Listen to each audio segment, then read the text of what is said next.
Irene Ryan as Granny Clampett was the feisty, sharp-tongued matriarch of the Clampett family, the woman who made millions laugh with her rapid-fire one-liners and her signature lip-quivering rage that became instantly recognizable across America. For 9 consecutive seasons, Irene Ryan captivated audiences as Granny Daisy Moses on the Beverly Hillbillies, becoming one of the most beloved characters in television history. But behind the laughter and the success lay a story that most people never knew existed, a story of relentless struggle, hidden heartbreak, and a loneliness that no amount of fame could ever cure. Irene Ryan had spent 40 grueling years grinding through poverty and obscurity before achieving global superstardom at the age of 59. And when the applause finally faded, she faced a tragic end that would leave her completely and utterly alone. Her journey began in El Paso, Texas, on October 17, 1902, born to a strict Army sergeant father and a traditional, deeply superstitious Irish immigrant mother who carried the weight of the old country in her heart. Her birth name was Irene Noblet, and her early years were marked by the constant instability that came with being the daughter of a military man. The family moved frequently, never staying in one place long enough to put down roots or build genuine connections. When her father passed away unexpectedly, Irene's widowed mother Katie relocated the family to San Francisco, seeking a fresh start and better opportunities in a city that promised more than Texas could offer. They settled into a low-income household alongside Irene's sister Annie and a brother-in-law, struggling to make ends meet in a booming but unforgiving city. It was in San Francisco that Irene's life would take its first dramatic turn toward destiny. At age 11, she heard about an amateur talent contest at the Valencia Theater, a prominent vaudeville venue in the city's entertainment district. With nothing to lose and everything to gain, she entered the competition performing the popular song Pretty Baby. Her performance was a revelation that caught everyone off guard. The audience was charmed by the young girl's natural stage presence and her extraordinary ability to command the room with nothing but her voice and her spirit. When the judges announced that she had won first prize, she walked away with $3, the equivalent of nearly $100 in today's money. For a family struggling to survive on almost nothing, that prize money felt like a fortune, but more importantly, it cemented Irene's absolute obsession with performance and the stage. She had tasted the thrill of applause and felt the connection with an audience, and she knew with complete certainty that she would never be content with anything else in her life. Her mother, however, was deeply terrified of the entertainment industry and everything it represented. She was a profoundly religious woman who believed that the world of theater and performance was a sinful and dangerous place where young girls could lose their souls. She looked her daughter directly in the eye and delivered an ominous warning that would haunt Irene for the rest of her life. She told Irene that if she would ever encounter the devil, it would be backstage in a theater. The warning was meant to scare her away from the stage forever, but it had the complete opposite effect on Irene's determined heart. Irene was determined to prove her mother wrong, to show that she could succeed in the world of entertainment without losing her soul to darkness. She would spend the rest of her career proving that she could be both a performer and a good person, that ambition and morality were not mutually exclusive. The tension between her mother's religious convictions and her own artistic ambitions created a deep internal conflict that would follow her throughout her entire life, a constant battle between duty and desire. Driven by desperation to escape poverty and hunger, Irene did something highly illegal at age 14 that could have destroyed her future. California labor laws strictly banned anyone under 16 from working in professional theaters, protecting children from exploitation and dangerous conditions. But Irene was willing to take the enormous risk. She falsified her age, claiming she was older than she actually was, to secure a contract with a traveling stock theater company that offered steady work. The deception was dangerous and could have resulted in serious consequences if discovered. If caught, she could have been fired, prosecuted, or even jailed, sending her family back into deeper poverty. But Irene was desperate, and she was willing to do whatever it took to escape the suffocating poverty that had defined her childhood and threatened her future. She later reflected that she had never felt guilty about the lie because it had been absolutely necessary for her survival and her family's survival. The decision to deceive the authorities was a turning point, a defining moment when she chose her career and her dreams over the law, setting herself on a path that would define the rest of her life. By her late teens, Irene had become a hardened professional touring the grueling and dangerous American vaudeville circuits that crisscrossed the country.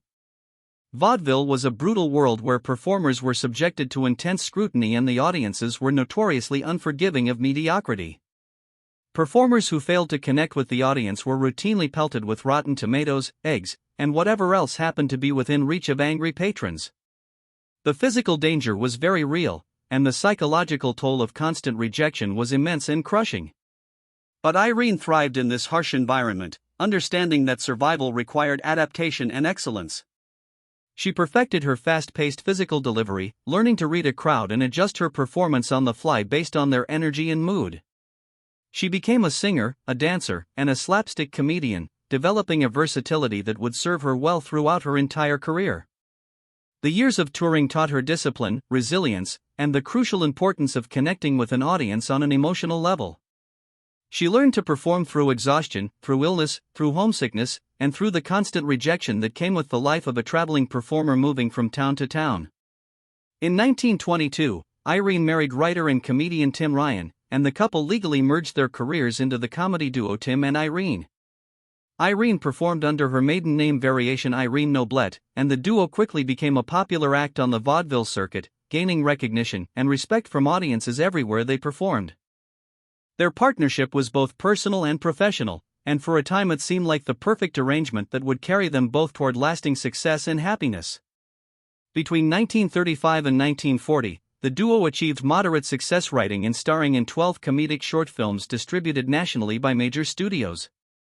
These films established Irene's face in the film industry, even though she was still a long way from the superstardom that would eventually come her way years later. But the grind of vaudeville was relentless and unforgiving, and the work was absolutely exhausting in ways that people today cannot fully comprehend. The couple performed night after night, traveling from city to city, never staying in one place long enough to build a real home or establish genuine community connections. They lived out of suitcases in hotel rooms, constantly moving, constantly performing, with no stability or sanctuary. The grueling lifestyle took a devastating toll on their marriage, and by the late 1930s, Irene and Tim Ryan had separated privately, their relationship fractured beyond repair by the relentless demands of show business. However, they faced a difficult reality that forced them to make a calculated and morally complex decision about their future. They realized that their solo income would plunge them back into poverty, unable to survive individually in an industry that demanded constant work and constant presence. So they made a controversial decision to live a double life that would last for years. They hid their split from the public completely while continuing to perform as a happily married comedy team night after night. It was the beginning of a pattern of emotional sacrifice and self-denial that would define Irene's life from that point forward. They smiled on stage while their marriage crumbled backstage. They told jokes about their love while their love was dying. They performed the illusion of happiness while experiencing the reality of profound loneliness and disconnection. The charade required them to pretend to be something they were not, to deny their true feelings, and to prioritize survival over authenticity. After this emotionally draining period, the duo transitioned into national broadcasting with the Tim and Irene Show on NBC networks, which gave them a steady income and a national platform. But they masked their very real divorce, which they finally finalized legally in 1942 after years of pretending. The radio show was technically a success, giving the couple steady paychecks and consistent work, but the charade was exhausting beyond measure. The emotional toll of pretending to be something they were not, day after day, was immense and took a serious psychological toll. Irene threw herself into her work, using the performances as an escape from the emptiness of her personal life and the pain of a failed marriage. The radio show required them to maintain the illusion of a happy marriage, and they did so convincingly, fooling millions of listeners who believed in their on-air chemistry. But behind the scenes, the relationship was long over, dead in every meaningful way. The constant deception wore on Irene's soul, and she began to withdraw emotionally, focusing all of her energy on her work and her craft. She used performance as a shield against the disappointment of her personal life, pouring her pain into her art in ways that audiences would never understand. Following the permanent dissolution of the duo, Irene was left financially vulnerable and uncertain about her future in an industry that showed little loyalty or compassion. The years of touring and performing had taken a serious toll on her health and her finances, leaving her struggling to make ends meet and pay her bills. But comic icon Bob Hope noticed her solo timing and her natural comedic instincts, recognizing something special in her that others had overlooked. He hired her for the Bob Hope Show radio program from 1948 to 1950, offering her a lifeline when she needed one most. The opportunity was a crucial turning point, and Irene seized it with both hands and her whole heart. She traveled thousands of miles across overseas military bases to entertain World War troops alongside Hope, who affectionately nicknamed her the gal who makes Bob Hope laugh. The nickname was a source of immense pride for Irene, who respected Hope's talent and work ethic deeply and felt honored to be recognized by such an established performer. The tours were grueling and dangerous, requiring her to perform in difficult conditions, often under wildfire and constant threat. But she was driven by a sense of duty and a profound desire to bring comfort to the soldiers who were fighting for their country and sacrificing everything. It was during this period of performing for the troops that Irene developed a unique physical technique that would later become her iconic trademark and define her most famous character. In the 1944 musical film Hot Rhythm, she played a minor role singing The Happiest Girl in Town, a forgettable part in an obscure B-movie. To make her performance funny and memorable, she engineered a highly controlled physical technique where she violently trembled her lower mouth to simulate intense weeping and rage. This obscure B-movie trick was archived in her mind and her muscle memory for 20 years before she would reuse it brilliantly. Throughout the late 1940s and 1950s, Irene fell into a frustrating cycle of Hollywood anonymity that crushed her spirit. She was trapped playing uncredited or completely minor roles, usually cast as a fussy, nervous maid, an eccentric neighbor, or a background character in films like Diary of a Chambermaid and Bonzo Goes to College. The roles were a far cry from the success she had once enjoyed with her husband, and they were a constant, painful reminder of the progress she had failed to make. She was a talented performer with decades of experience and proven skill, but Hollywood refused to see her as anything more than a background character or a character actress. The frustration was immense and corrosive, and Irene often questioned whether she had made the right choices in her life. She had sacrificed her marriage and her personal life for her career, and she had precious little to show for all that sacrifice. In 1946, she married movie producer Harold E. Knox in a hopeful attempt at building a stable family life.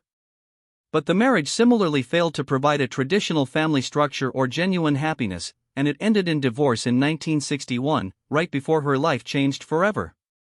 Across both of her long marriages spanning nearly 40 collective years of struggle, Irene never had children. This left her completely isolated in her personal life as she entered her late 50s as a working-class actress whom the public recognized only as a generic background face in forgettable movies.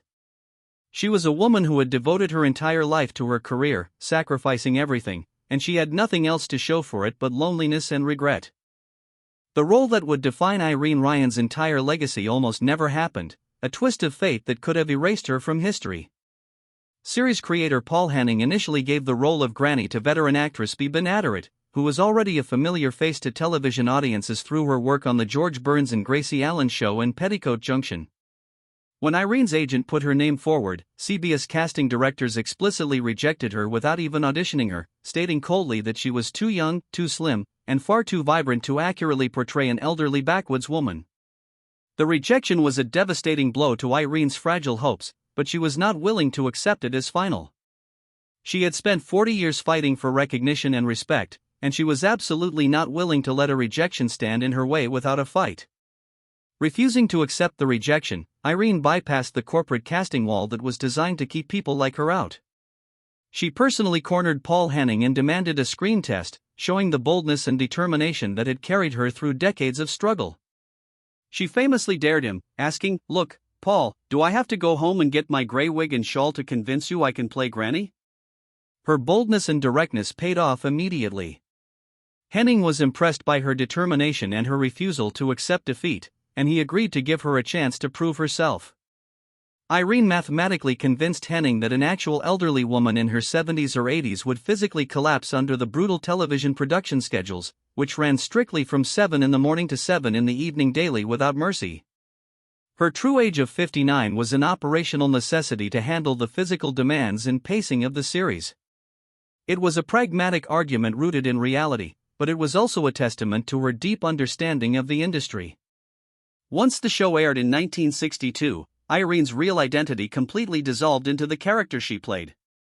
The character of Daisy Moses became so globally ubiquitous and recognizable that the public utterly ceased recognizing her as Irene Ryan, the person. Fans routinely mobbed her at airports, supermarkets, and restaurants, aggressively demanding she speak in her character's thick Appalachian dialect. The woman who had spent decades struggling for recognition was now so famous that she had lost her own identity completely. She was no longer Irene Ryan. She was Granny Clampett, and nothing else mattered to anyone. Despite entering her mid to late 60s during the show's run, the script constantly demanded high-energy physical comedy that pushed her body to its limits. Irene had to perform her trademark energetic fast shuffle dance, violently stomp across wood floors, sprint across the set, and hoist incredibly heavy props, which put immense unmonitored physical strain on her cardiovascular system for 9 consecutive years. The hidden toll of her success was devastating.